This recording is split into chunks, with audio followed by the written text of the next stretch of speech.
আপনি কি জানেন, ঘৃণা কখনো ঘৃণা দিয়ে শেষ হয় না, বরং দয়া আর ভালোবাসায় বদলে দিতে পারে মানুষের হৃদয়। আজকে আমি আপনাদের শোনাবো একটি সত্য ঘটনা, এক বৃদ্ধার ঘৃণা আর আমাদের প্রিয় নবী হযরত মুহাম্মদ সাল্লাল্লাহু আলাইহি সাল্লামের অদ্ভুত দয়ার কাহিনী। মক্কার এক বৃদ্ধা ছিলেন। তিনি নবীজি সাল্লাল্লাহু আলাইহি সাল্লামকে প্রচণ্ড ঘৃণা করতেন। তার মনে হতো মুহাম্মদ সাল্লাল্লাহু আলাইহি সাল্লাম সমাজকে বিভক্ত করছেন। তিনি প্রতিদিন চেষ্টা করতেন নবীজিকে কষ্ট দিতে। যখন নবী সাল্লাল্লাহু আলাইহি সাল্লাম রাস্তা দিয়ে যেতেন, তিনি ময়লা ফেলতেন, কখনো গালি দিতেন।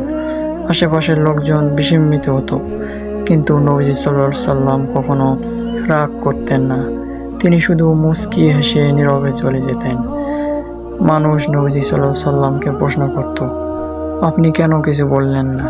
প্রতিদিন আপনাকে কষ্ট দেওয়া হয়, অথচ আপনি চুপ থাকেন। নবীজি সাল্লাল্লাহু আলাইহি সাল্লাম শান্তভাবে উত্তর দিলেন, আল্লাহ ধৈর্যশীলদের ভালোবাসেন, আর প্রতিবেশীর অধিকার অনেক বড়। একদিন নবীজি সাল্লাল্লাহু আলাইহি সাল্লাম রাস্তায় হাঁটছিলেন। হঠাৎ তিনি লক্ষ্য করলেন, আজকে তো কেউ তাকে কষ্ট দিচ্ছে না, বৃদ্ধাকে দেখা যাচ্ছে না। নবী সাল্লাল্লাহু আলাইহি সাল্লাম ভাবলেন, নিশ্চয়ই কিছু হয়েছে। খোঁজ নিয়ে নবীজি সাল্লাল্লাহু আলাইহি সাল্লাম জানতে পারলেন, বৃদ্ধা অসুস্থ হয়ে পড়েছেন।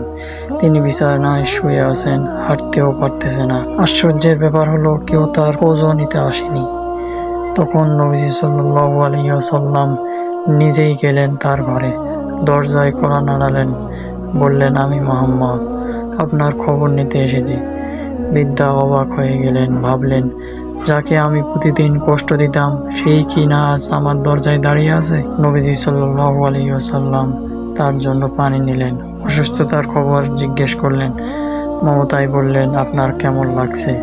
আমি কি কিছু করতে পারি আপনার জন্য? বৃদ্ধার চোখে পানি এসে গেল। তিনি কাঁপা কণ্ঠে বললেন, তুমি কি সেই মানুষ যাকে আমি প্রতিদিন গালি দিতাম, কষ্ট দিতাম?